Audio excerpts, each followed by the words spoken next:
4 प्रकार के दोष ही कल्याण में बाधक हैं। कितने दोष? 4 दोष। इन 4 दोषों के कारण कलिकाल में मनुष्य का कल्याण नहीं हो पाता है।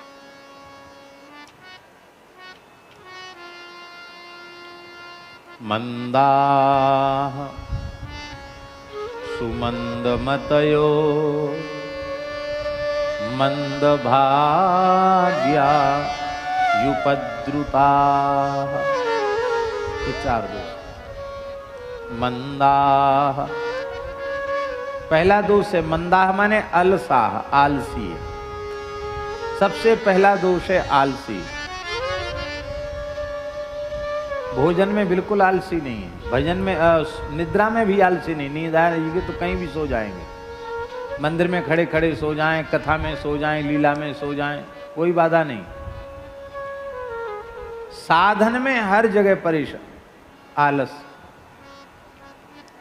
सेवा में प्रमाद, साधन में प्रमाद, भोजन और शयन में बिल्कुल प्रमाद नहीं, संसार के व्यवहार में प्रमाद नहीं, परनिंदा परचर्चा में भी बिल्कुल प्रमाद नहीं, भजन के नाम पे प्रमाद। क्या करें, आज तो रात्रि को नींद ही नहीं आई, आज बहुत देर हो गई, आज माला पूरी नहीं कर पाए, आज अमुक व्यक्ति आ गए इसलिए हमारा नियम छूट गया। कुछ न कुछ समस्या तो बनी रहेगी ना हमेशा। कभी ठंडी होगी ज़्यादा तो कभी गर्मी ज़्यादा होगी तो कभी बरसात होगी, कुछ न कुछ तो रहेगा ही। पर इस बहानेबाजी में हम लोगों का अमूल्य समय नष्ट हो रहा है। पहला दोष साधन में प्रमाद, ये पहला दोष है जो जीव के कल्याण में बाधक है। दूसरा दोष है सुमंदमति। एक तो होते हैं मंदमति। मंदमति माने मंद बुद्धि, देखे होंगे मंद बुद्धि। कई बच्चे मंद बुद्धि होते हैं ना, उनको ज्ञान नहीं होता है, जवान हो जाते तो भी मैया बाप को मंद बुद्धि बालकों की सार संभार करनी पड़ती, न बोल पावे, न समझ पावे, न देख पावे, बड़ी समस्या होती। क्या हो गया इसको? उनकी शकल सूरत भी अलग होती है, कहते ये मंद बुद्धि, बोलते हैं कि नहीं?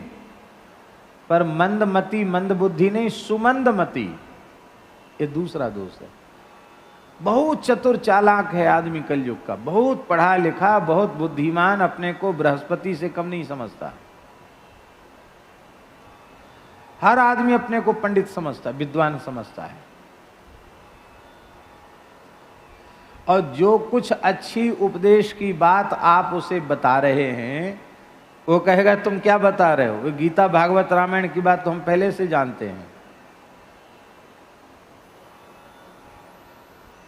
आप जो कुछ उसे अच्छी बात सुना रहे हो और पंडित बन रहे हो कि हमने बहुत अच्छी बात सुनाई, वो तुमसे ज्यादा जानता है, क्या सुनाओगे उसको?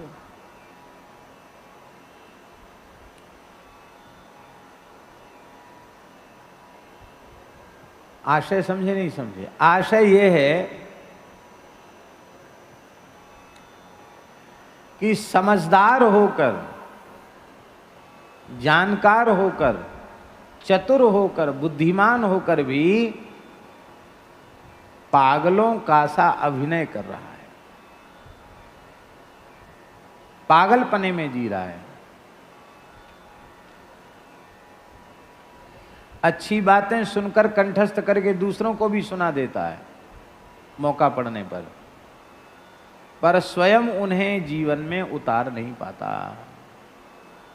संतों के सदुपदेश सुनने के बाद भी वह अपने जीवन की दिशा नहीं बदल पाता, अपने जीवन की दशा नहीं बदल पाता, न दशा बदल पावे न दिशा बदल पावे। कहावत चरितार्थ होती है, ढाक के 3 पात। आत्मनिरीक्षण करो तो क्या अंतर आया? जैसे पहले थे वैसे ही हैं, क्या अंतर आया? ये है सत्पुरुषों के उपदेशों को सुनकर भी अपने व्यवहार को, अपने जीवन को बदल न पाना, ये दूसरा दोष है। तीसरा दोष है कि भगवान की सबसे भारी कृपा जीव पर होती है तो उसको संत का संपर्क प्राप्त होता है। भगवत प्राप्त संतों का सानिध्य, उनका दर्शन, उनका साहचर्य वो अपने पुण्य से नहीं मिलता, अपने साधन से नहीं मिलता, वह केवल और केवल भगवान की अहेतु की कृपा से मिलता है। संत विशुद्ध मिलहि पर तेहि, चित वही राम कृपा कर जेहि। ऐसे न जाने कितने भगवत प्राप्त संत हम लोगों को अपने जीवन में मिले।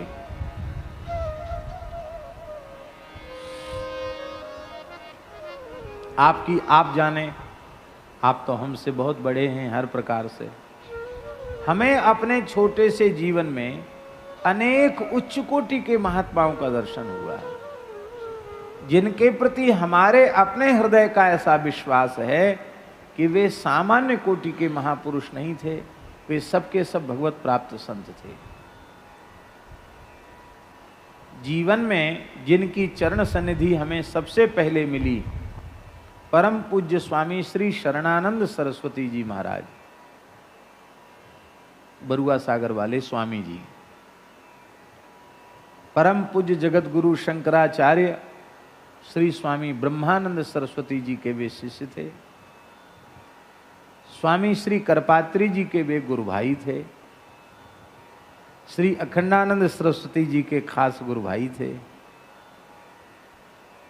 स्वामी श्री अखंडानंद सरस्वती उनके खास गुरु भाई थे। स्वामी करपात्री जी उनके खास गुरु भाई थे।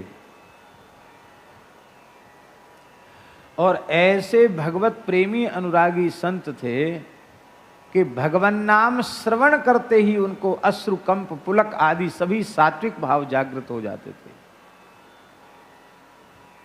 गौर वर्ण था, बड़े बड़े नेत्र थे, और कथा में बैठते ही रुदन शुरू हो जाता था, कीर्तन में बैठते ही रुदन शुरू हो जाता था। महाराज हम आपको क्या कहें, इतना रोते थे स्वामी जी कि रात्रि को उनके यहाँ औषधि लगानी पड़ती थी। रोते रोते नेत्रों के यहाँ ये रोते रोते खाल गल गई थी, रात्रि को उसमें औषधि लगानी पड़ती थी। बड़े विद्वान थे।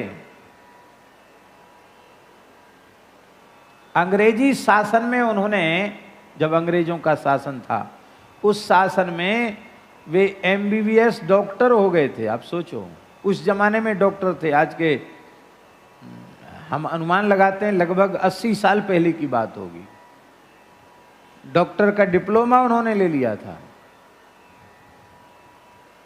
कानपुर क्षेत्र का शरीर था, गंगा के तटवर्ती किसी गांव का कान्यकुब्ज ब्राह्मण कुल का उनका शरीर था।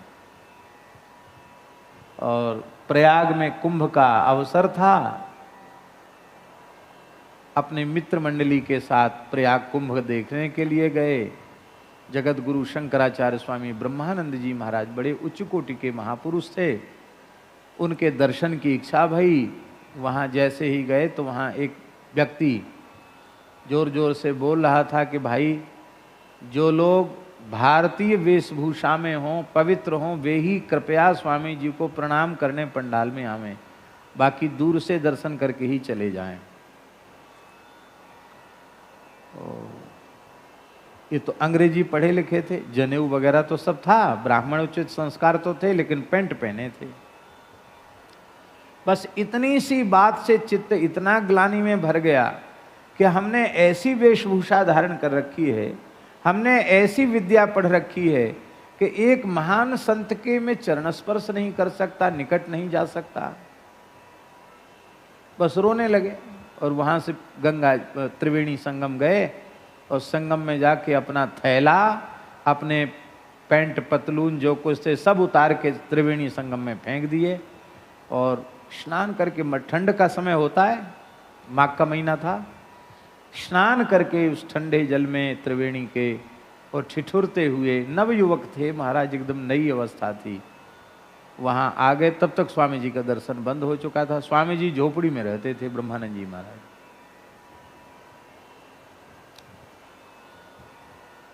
इनके मित्रों को तो ये लगा कि ये पागल हो गए हैं, क्यों रो रहे हैं यही पता नहीं। सब सामान फेंक दिया तो पक्का हो गया कि दिमाग गर्मी चढ़ गई, सब सामान त्रिवेणी में फेंक दिया। वहाँ खड़े खड़े रो रहे थे संत दर्शन के लिए। और श्री ब्रह्मानंद जी महाराज भीतर कुटिया में थे। उन्होंने तत्काल एक ब्रह्मचारी को बुलाया। ब्रह्मचारी बोले हाँ। बोले एक गौर वर्ण का नवयुवक बाहर खड़ा है, उसको मेरे कुटिया में तुरंत लेके आओ, आदर पूर्वक लेके आओ। गए तो ये रो रहे थे, वहां तो कुछ कोई नहीं था, अकेले खड़े थे। कब स्वामी जी बुला रहे हैं, साष्टांग प्रणाम किया। प्रणाम करते बोले अरे हम तो तेरी प्रतीक्षा कितने समय से कर रहे थे, अब आया है, इतनी देरी से आया, कोई बात नहीं रह जाओ। तुरंत कपड़ा दे दिया पहनने के लिए और बोले कल बसंत पंचमी है, कल तुमको नैष्ठिक ब्रह्मचर्य की दीक्षा देंगे। दूसरे दिन नैष्ठिक ब्रह्मचारी बना दिया, प्रायश्चित करवा दिया, कुछ समय तक सेवा में रखा, कुछ योगाभ्यास बताया, बाद में समय आने पर संन्यास दीक्षा दे दी। लो तो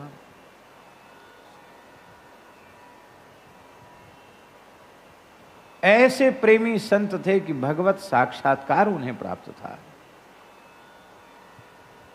उनकी सन्निधि मिली। हम तो मानते हैं कि वो जीवन मुक्त भगवान के महान प्रेमी भगवत साक्षात्कार संत थे, भगवत का साक्षात्कार संपन्न संत थे। नाम के सिद्ध तो बाबा बहुत होते हैं, पर सिद्ध होते क्या हैं यह हमने उनकी सन्निधि में रहकर देखा। कितने चरित्र सुना मैं उनके। उसके बाद पूज्य सदगुरुदेव श्री भक्तमाली जी की कृपा तो हमें जन्म से पहले से ही प्राप्त थी, पर उनकी सन्निधि स्वामी श्री शरणानंद सरस्वती जी के ब्रह्मलीन होने के बाद महाराज जी गांव पधारे और महाराज जी ही कृपा पूर्वक हमको वृंदावन ले आए।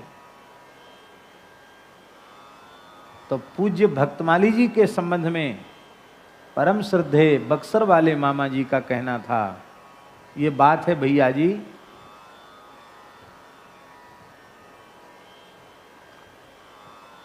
अठासी 89 में शायद कुंभ था प्रयाग का, 89 में था, कब था, तो उस महाकुंभ में हम पूज्य बक्सर वाले मामा जी के साथ महाराज जी ने हमको भेज दिया। बोले तुम भी कुंभ दर्शन करे आओ। हमारी इच्छा थी, महाराज बोले हम तो जाएंगे नहीं। मामा जी आए रामानंद जयंती पर सुदामा कुटी, तो महाराज जी ने कहा हमारे पंडित जी का मन है, कभी कुंभ नहीं देखा, कुंभ देखे हमें। मामा जी बोले ठीक है हम ले जाएंगे। तो वृंदावन से गिरिराज जी पंडित जी का दर्शन किया, फिर कोसी गए, 3 दिन कोसी में रुके, फिर कोसी से ट्रेन में का टिकट था प्रयाग के लिए। वो मामा जी के साथ हमारे जीवन की पहली यात्रा थी।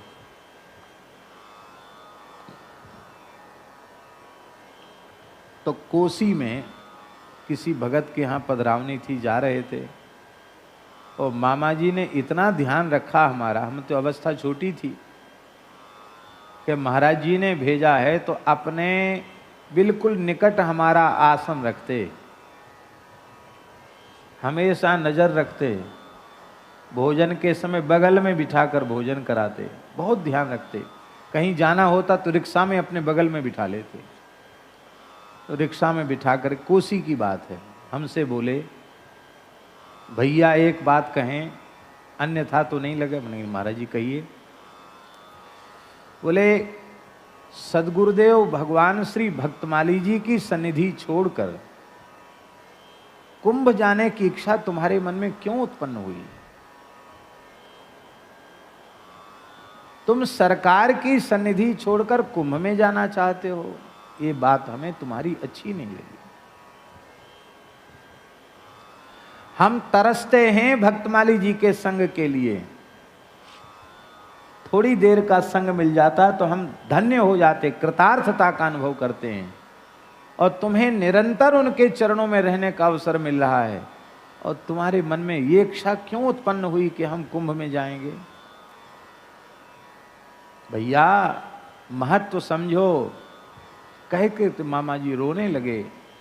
बोले भक्तमाल में जितने संत भक्तों का वर्णन है उन सबको एक जगह दर्शन करना हो तो पूज्य श्री भक्तमाली जी महाराज हैं। सभी संतों का भक्तों का एक जगह दर्शन होता है। ऐसे भगवत प्राप्त जीवन मुक्त महान प्रेमी अनुरागी रसिक संत का संग छोड़ के और तुम्हारे मन में कुंभ जाने की इच्छा है। महाराज जी जब तक विराजमान है तब तक तुम्हारे मन में कहीं जाने की इच्छा उत्पन्न नहीं होनी चाहिए। अब हमारे मन में बहुत अच्छा लगा, खराब नहीं लगा हमको। हमने कि महाराज जी भूल तो हुई है पर आपने हमें सावधान कर दिया, अब आप आज्ञा दें तो हम यहीं कोसी से वापस वृंदावन चले जाएं। बोले नहीं अब मत जाओ। क्यों? बोले अब जाओगे तो गुरुजी की बात की अवज्ञा हो जाएगी, उन्होंने आज्ञा देकर भेजा है, तो पहले विचार करना चाहिए था। अब तो चलो हमारे साथ।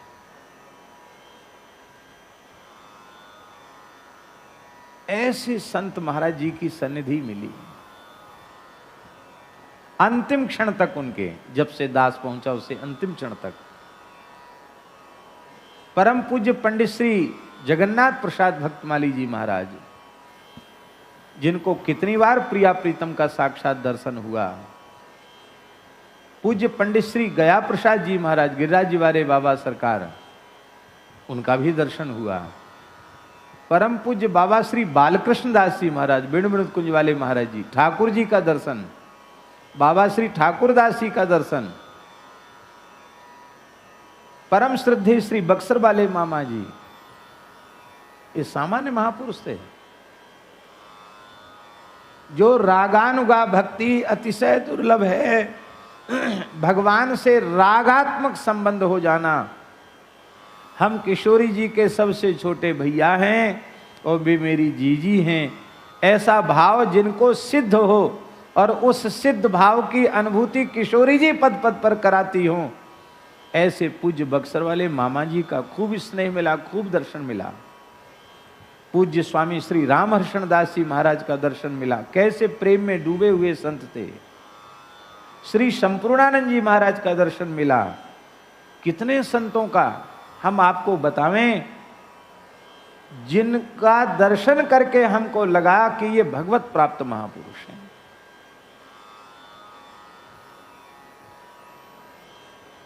बहुत से संतों का हम नाम नहीं ले पा रहे होंगे, लेकिन और भी अनेक संतों का दर्शन हुआ। अब हमारे जैसे सामान्य मनुष्य को अपने छोटे से जीवन में इतने संतों का दर्शन हो गया, तो जिनकी बड़ी बड़ी आयु है उनको कितने संतों का दर्शन नहीं हुआ होगा। पर हम अपनी ओर देखते हैं तो हमको लगता है कि इतने संतों का दर्शन होने के बाद भी हम जैसे थे वैसे ही रह गए, हमने उनका विशेष लाभ प्राप्त नहीं कर पाया। यही है मंद भाग्य। ये तीसरा दोष है। सत्पुरुषों की सन्निधि प्राप्त होने के बाद भी उसका जो लाभ मिलना चाहिए वो लाभ नहीं मिल पाया। न काम कम हुआ, न क्रोध कम हुआ, न लोभ कम हुआ, न मोह कम हुआ, न मद कम हुआ, न मात्सर्य कम हुआ, कोई विकार कम नहीं हुआ। क्या इन संतों के संग का दोष है? नहीं नहीं नहीं, इनका कोई दोष नहीं, न इनका दोष और न श्री ठाकुर जी का दोष, न समय को दोष है। प्रभु मेरो ही सब दोष। विनय पत्रिका में गोस्वामी जी कहते हैं सारा दोष तो मेरा है। कैसे देऊं नाथ ही खोर, काम लोलुप भ्रमत इत उत भगति परिहर तोर। कैसे देऊं नाथ ही खोर, भगवान को दोष कैसे दिया जाए? सब दोष हमारा अपना है। अब ध्यान देकर सुने, भगवान की कृपा से सत्पुरुष मिले, भगवत प्राप्त पुरुष मिले, उनकी सन्निधि मिली,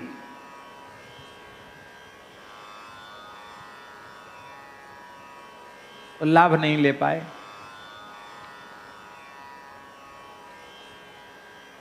क्यों नहीं ले पाए? श्री प्रभुदत्त ब्रह्मचारी जी का दर्शन हुआ हमको खूब। जब जब वो बगल में संकीर्तन मंदिर है आते थे तो उनका प्रवचन भी होता था। महाराज जी भी पधारते थे, हम भी जाते थे ब्रह्मचारी जी का दर्शन करने। प्रुदत्त ब्रह्मचारी जी महाराज कितने दिव्य महापुरुष थे।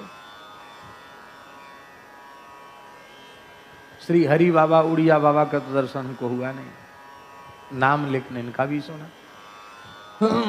पूज्य श्री सुदामा दास जी महाराज कितने दिव्य कोटि के संत थे।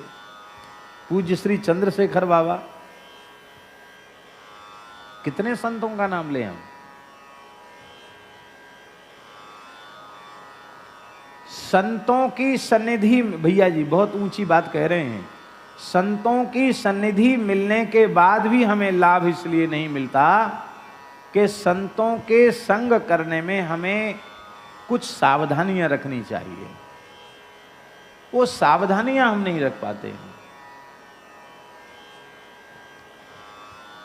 4 दोष न हो और हम संत का संग करें तो तत्काल लाभ होगा। ये हमारा भाव नहीं है, ये देवर्षि नारद जी का भाव है। नारद जी कह रहे हैं, ते मय्य पेता खिल चापलेर्भिके दान्ते धृतक क्रीडन के नुवर्तनी चक्रुः कृपाम यद्यपि तुल्य दर्शनाः शुश्रूषमाणे मुनयोल्प भाषिणी। भागवत जी का श्लोक है, प्रथम स्कंद का ये ना। चक्रुः कृपाम यद्यपि तुल्य दर्शनाः, संतों के लिए नारद जी कह रहे हैं कि यद्यपि तुल्य दर्शनाः, यद्यपि संत तुल्य दृष्टि वाले होते हैं, समान दृष्टि उनकी होती है, उनकी दृष्टि में भेद नहीं होता, लेकिन फिर भी उन संतों ने मुझ बालक नारद के ऊपर विशेष कृपा कर दी। तो क्यों की कृपा? तो नारद जी कह रहे हैं कि मुझ में 4 गुण उन्होंने देखे इसलिए कृपा कर दी। कौन? सबसे पहला गुण है चंचलता का अभाव। आप किसी भी सत्पुरुष की सन्निधि में हैं, आपको गंभीर रहना चाहिए, चांचल्य नहीं होना चाहिए, अस्थिरता नहीं होनी चाहिए, स्थिरता होनी चाहिए।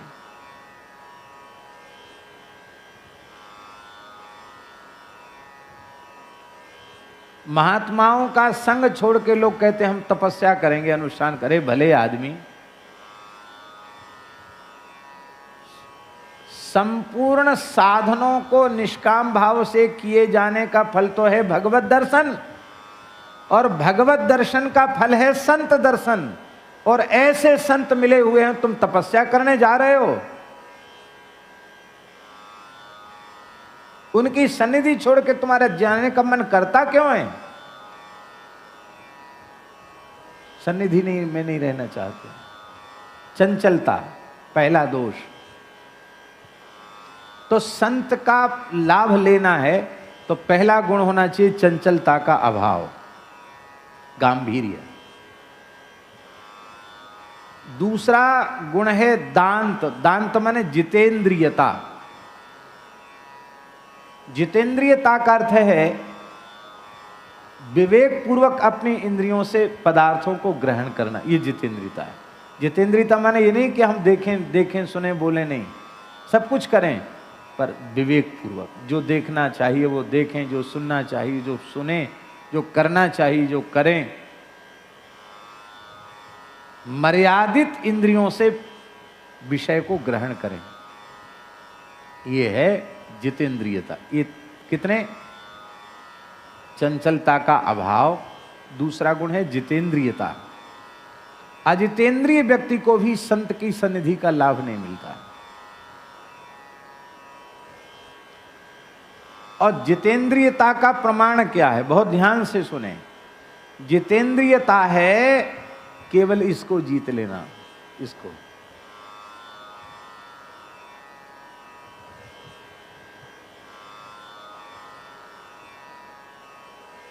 तावत जितेंद्रियो न स्यात् विजितान्येन्द्रिय पुमान न जयेद रसनम यावत जितम सर्वम जिते रसे। सारी इंद्रियों को जीत लिया किसी ने, किंतु इस जिह्वा को नहीं जीता, रसनेन्द्रिय को नहीं जीता, तो दत्तात्रेय भगवान 11वें स्कंध में कह रहे हैं कि वो कभी जितेंद्रिय नहीं हो सकता, और जिसने रसना को जीत लिया उसने सारी इंद्रियों को जीत लिया।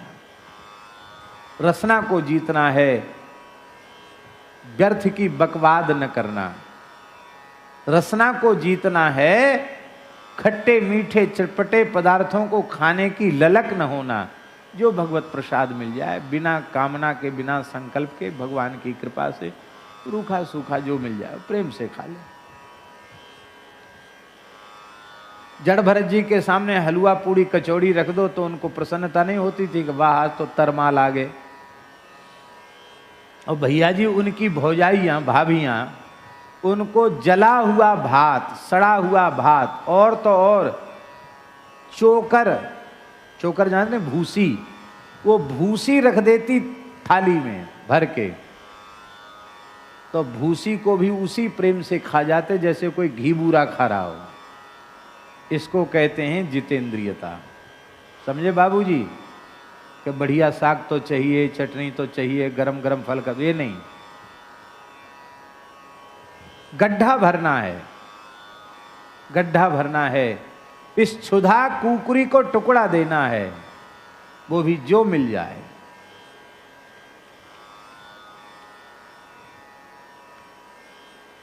हम तो खट्टे मीठे से ऊपर नहीं उठ पा रहे, भगवान के पास क्या पहुंचेंगे?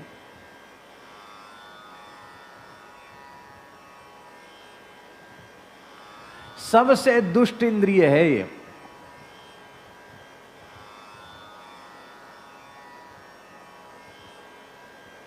अभी परमहंस जी नहीं है, चले गए, वृंदावन चले गए। अनुमान है हमारा कम से कम 25 वर्ष तक न दूध लिया, न दही लिया, न घी लिया, न नमक लिया, न मिर्च लिया, न मिठाई ली, न खटाई ली, न तेल लिया, न फल लिए, कुछ नहीं। यमुना जी के जल में रोटी भिजा लेना और पा लेना। बर्तन भी नहीं था, लोहे का कटोरा, स्टील का नहीं, लोहे का, ऐसे कहीं से फेंका वैंका मिल गया होगा इतना बड़ा वो कटोरा भी नहीं था भैया जी। वो डंका होते ना पुराने, उसका ऊपर का वो डंडा टूट गया होगा, वैसे फिका पड़ा था, उसी को मांझ के उसी को रख लेते, ऐसा तसला जैसा। और जमुना जी का जल रहता छना हुआ, और पंगत में बैठ के पाते प्रसाद, पंगत में बैठ के, और पानी में भिजाया और पा लिया।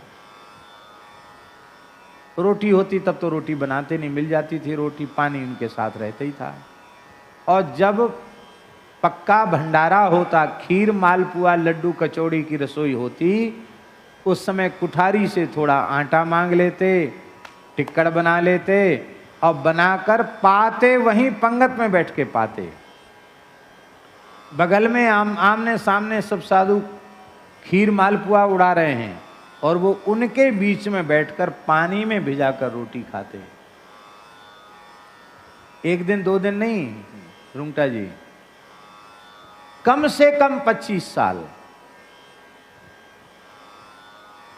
एक बार बहुत बीमार हो गए, कमजोर तो शरीर है ही है उनका, और उनको फिर महाराज जी रामकृष्ण मिशन हॉस्पिटल ले गए भर्ती कराने। भर्ती तो कर लिया, उस समय शक्ति स्वामी थे रामकृष्ण मिशन में, देखा होगा आपने, बहुत अच्छे संत थे। वो बड़े नाराज हो गए महाराज जी के ऊपर, बोले रे आपने कैसा मरीज भर्ती किया, कुछ नहीं खाता है, खिचड़ी खा लो, नहीं खाऊंगा, दाल खा लो, नहीं, दाल पी लो, नहीं खाऊंगा, कुछ नहीं खाएगा, क्या खाएगा, जहर खाएगा, क्या खाएगा, गोली खा लो, नहीं खाऊंगा, सिरप पी लो, नहीं पीऊंगा, मीठा है खट्टा है, कुछ नहीं, खट्टा मीठा खाते नहीं, ले जाओ इस मरीज को। होश में तो आ गए थे, कोई कैसा मरीज कुछ खाता पीता नहीं। महाराज जी से कहा, महाराज जी ने बड़े प्रेम से समझाया, परमहंस जी अब पूरी साधना हो गई आपकी, अब कुछ बाकी नहीं है, अब जो भगवान को भोग लगता है, जो अपने आप आ जाए उसको प्रेम से पा लिया। महाराज जी ने पवाना शुरू किया तो उन्होंने पाना शुरू किया।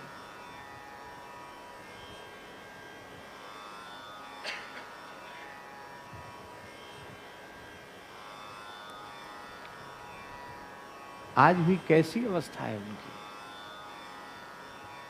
इसको कहते हैं जिह्वा को पूरी तरह जीत लेना,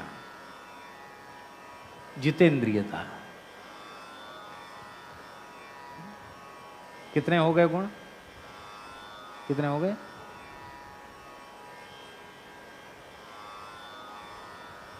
चंचलता का अभाव, जितेंद्रियता। तीसरा गुण है अनुवर्तन। अनुवर्तन का अर्थ है महात्माओं के पद चिन्हों पर चलना। आप जिस संत की सन्निधि में हैं उस संत के पद चिन्हों पर चलना। अच्छा एक भैया जी एक बात बताओ, बड़े से बड़े महापुरुषों के पास रहने वाले क्या उनके पद चिन्हों पर चलते हैं? कहीं भी देख लो, आप परिकर में देख लो, बातें तो हम लोग उन्हीं की करते हैं कि उनके नाम से हमको रोटी मिल रही है, पेट भर रहा है, बातें तो हम करेंगे, लेकिन उनका अनुसरण हम नहीं करते, उनका अनुगमन हम नहीं करते हैं। अनुगमन की बात छोड़ दो, गुरुजी कहें बेटा पूरब जाओ, बोले हमको तो पश्चिम की हवा अच्छी लगती है, हम तो पश्चिम में जाएंगे। हमारी हालत ये है।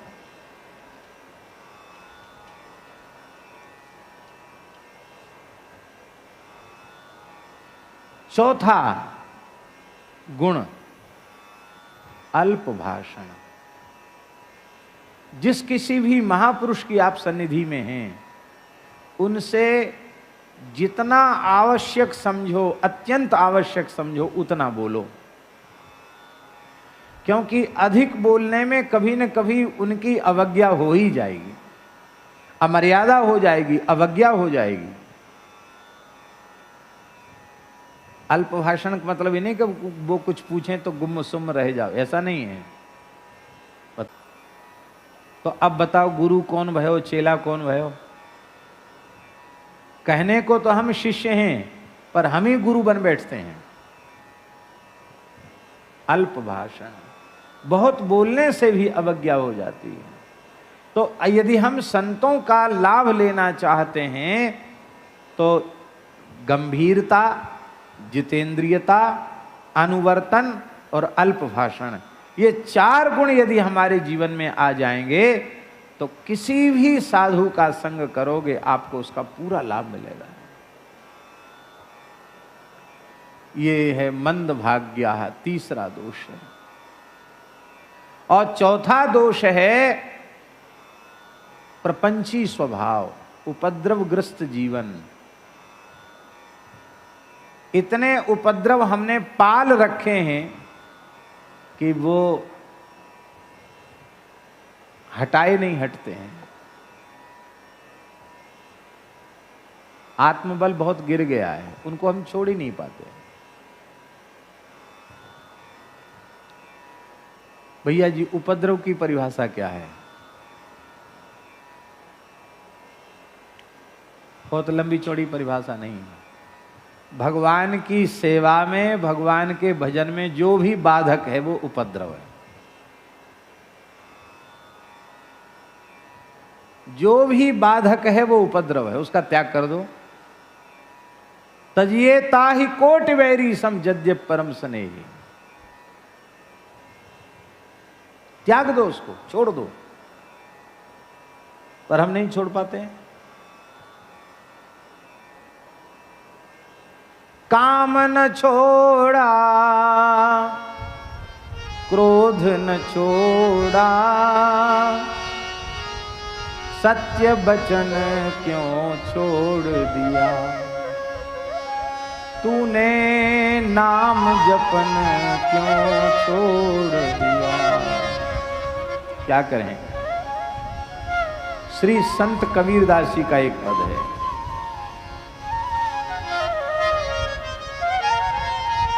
बड़ा प्यारा पद है।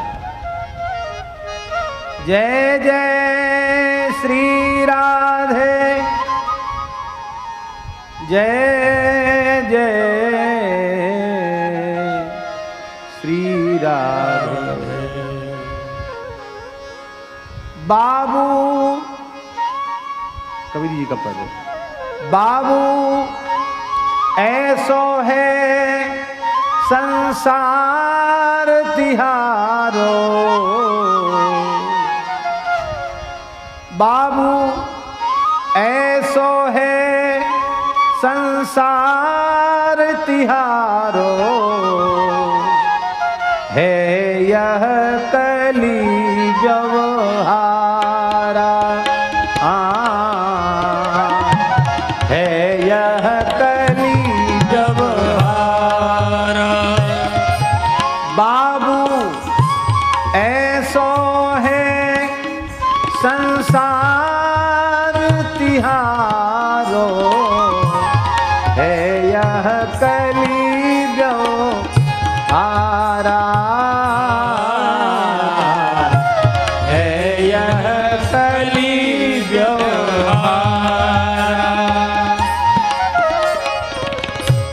को अब अनक सहे प्रतिदिन को अब अनक सहे जीवन को अब अनक सहे प्रतिदिन को अब अनक सहे प्रतिदिन को। नाहिन रहन हमारा,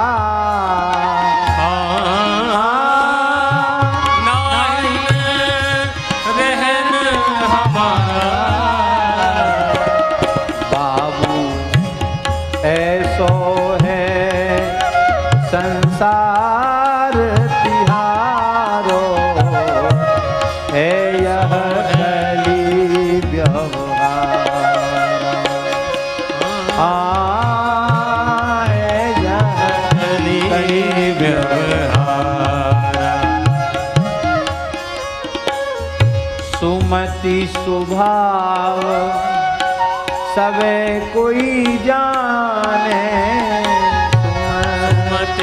स्वभाव सबे कोई जाने, सुमति स्वभाव सबे कोई जाने, सुमति स्वभाव सबे कोई जाने। आहा, हृदया तत्व न बूझे, हृदया तत्व न बूझे, निर्जीव आगे सरजीव थापे, निर्जीव आगे सरजीव थापे, लोचन कछुब न सूझे, लोचन कछुब न सूझे। बाबू ऐसो है संसार तिहारो, है यह कली व्यवहारा, है यह कली व्यवहारा। ये कथा कीर्तन लीला अमृत है, लेकिन हमारी स्थिति क्या है? तजी अमृत विष काहे कु अचबू, तजी अमृत विष काहे कु अचबू, गांठी बांधू खोटा, गांठी बांधू खोटा, चोरन को दिए पाट सिंघा,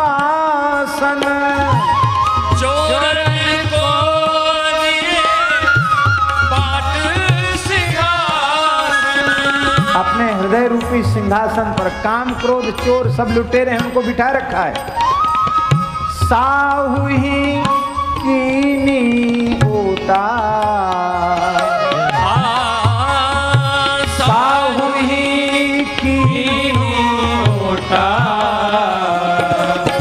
बाबू ऐसो है संसार तिहारो, है यह कली जो हारा,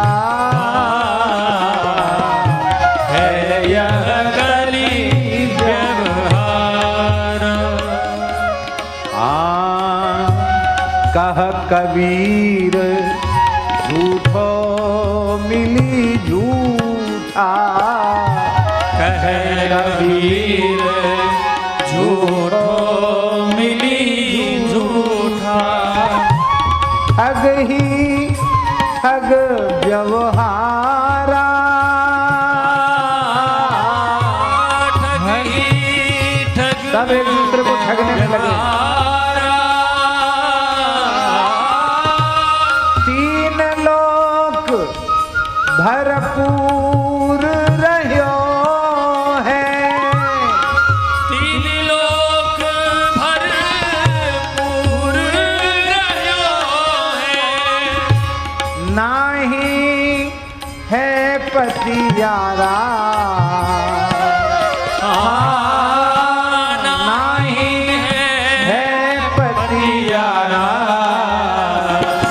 बाबू ऐसो है संसार तिहारो, है यह कली व्यवहारा, है यह कली व्यवहारा, बाबू है यह कली व्यवहारा, बाबू है यह कली व्यवहारा। और भैया जी क्या है, डर लागे अरु हंसी आवे, अजब जमाना आया रे, धन दौलत ले माल खजाना, वेश्या नाच नचाया रे, मुट्ठी अन्न साधु कोई मांगे, कहे नाज नहीं आया, ये सब उपद्रव है।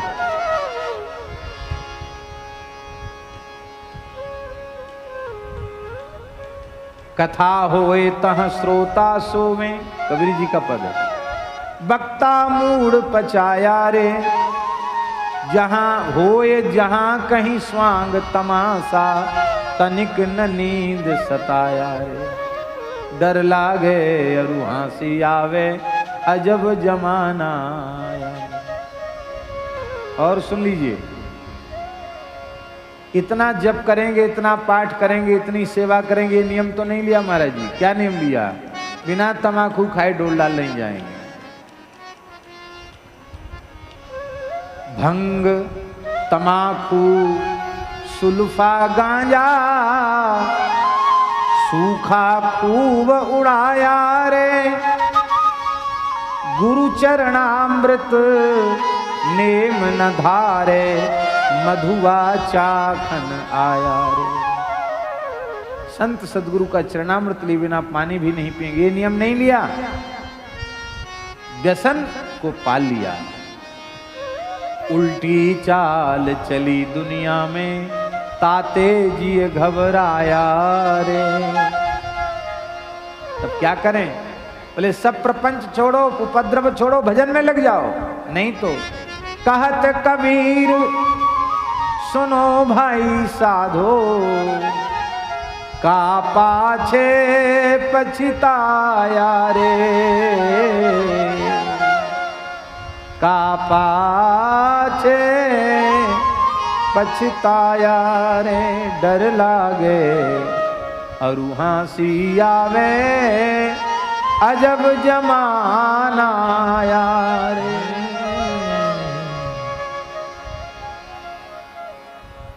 यह है दोष। अब देखिए, इन 4 दोषों में मुख्य दोष है आलस। यदि हम साधन में प्रमाद करना बंद कर दें तो फिर दूसरा दोष अपने आप नहीं रहेगा, मंद भाग्य नहीं होगा, फिर संतों की सन्निधि का पूरा लाभ मिलेगा, जितेंद्रियता अपने आप आ जाएगी। साधन करेंगे तो अपने आप इंद्रियां नियंत्रित हो जाएंगी, फिर संतों के पद चिन्हों पर चलने का स्वभाव बन जाएगा, फिर इधर उधर की जर्रवक अच्छी नहीं लगेगी तो अपने आप कम बोलने लग जाएगा। कई महापैसा होगी, इतनी अंतर्मुखता बढ़ गई थी, अनुभव किया हमने, सब कुछ हो जाएगा। आप करके तो देखो।